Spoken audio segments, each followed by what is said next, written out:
personnes actuellement sont en train d'être contaminées avec un variant, comme dit Omicron, dont on sait aujourd'hui qu'il est très peu dangereux par rapport au variant Delta. On voit bien, il y a des études qui ont montré que ce variant Omicron, il infecte les voies aériennes supérieures et éventuellement les bronches, mais pas les poumons, donc il entraîne quasiment pas de pneumopathie. Et on dit qu'en réanimation, il y a des personnes majoritairement non vaccinées infectées par le variant Delta et que le Omicron n'envoie pas les gens en réanimation. Docteur Martine Pérez, excusez-moi, mais moi j'ai du mal à comprendre. Hein. Franchement, je commence à être fatigué par tout ça parce que j'ai du mal à comprendre. Si ce variant il est moins dangereux, s'il y a quasiment aucune conséquence quand on a ce variant, pourquoi on nous demande de nous faire une troisième dose? Je comprends rien.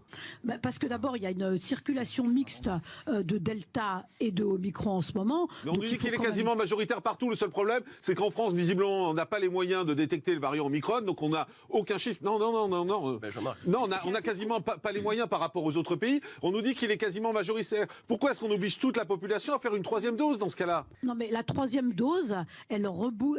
Comme vous savez, c'est beaucoup de maladies. On s'en fout de l'attraper si on n'a aucun risque. Jean-Marc, beaucoup de maladies virales bénéficient de 3 doses, 3 injections. Quand vous vaccinez les enfants en bas âge, ils ont une première injection, une deuxième injection. Oui, mais c'est pas parce qu'il y en a 3, ça justifie pas, docteur Martine Pérez. Juste expliquez-moi pourquoi, si ce variant est moins dangereux, il n'a quasiment aucun danger, pourquoi est-ce qu'on nous oblige à une troisième dose? Ça n'a aucun sens. Mais enfin, en tout cas, pour ce qui est du variant Delta, la troisième dose mais là, protège. On est sur Omicron.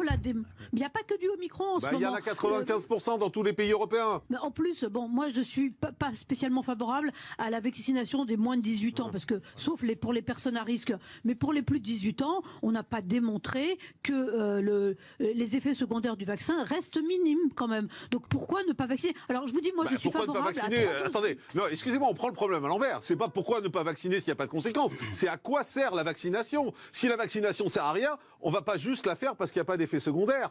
La vaccination, il faut qu'elle ait un sens. Moi, je suis d'accord pour avoir une troisième dose, mais juste expliquez-moi que ça va me protéger contre Omicron. Or, si vous me dites dans le même temps, Omicron, il n'y a aucun danger, je vous dis, votre troisième dose, vous la gardez.